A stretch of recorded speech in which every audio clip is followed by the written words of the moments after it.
First reading, Genesis chapter 11 verse 1 to 9. The whole world spoke the same language, with the same vocabulary. Now, as people moved eastwards, they found a valley in the land of Shinar where they settled. They said to one another, "Come, let us make bricks and bake them in the fire." For stone they used bricks, and for mortar they used bitumen. "Come," they said, "let us build ourselves a city and a tower with its top reaching heaven. Let us make a name for ourselves, so that we do not get scattered all over the world." Now Yahweh came down to see the city and the tower that the people had built. "So they are all a single people with a single language," said Yahweh. "This is only the start of their undertakings. Now nothing they plan to do will be beyond them. Come, let us go down and confuse their language there, so that they cannot understand one another." Yahweh scattered them thence all over the world, and they stopped building the city. That is why it was called Babel, since there Yahweh confused the language of the whole world. And from there Yahweh scattered them all over the world.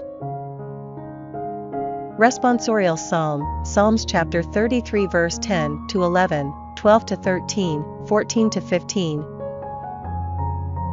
Yahweh thwarts the plans of nations, frustrates the counsels of peoples, but Yahweh's own plan stands firm forever, his heart's counsel from age to age. How blessed the nation whose God is Yahweh, the people he has chosen as his heritage. From heaven Yahweh looks down, he sees all the children of Adam. From the place where he sits he watches all who dwell on the earth. He alone molds their hearts, he understands all they do. Gospel, Mark chapter 8 verse 34 to 9 verse 1.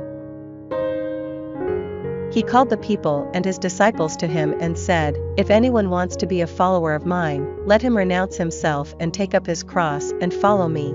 Anyone who wants to save his life will lose it, but anyone who loses his life for my sake, and for the sake of the gospel, will save it. What gain, then, is it for anyone to win the whole world and forfeit his life? And indeed, what can anyone offer in exchange for his life? For if anyone in this sinful and adulterous generation is ashamed of me and of my words, the Son of Man will also be ashamed of him when he comes in the glory of his Father with the holy angels."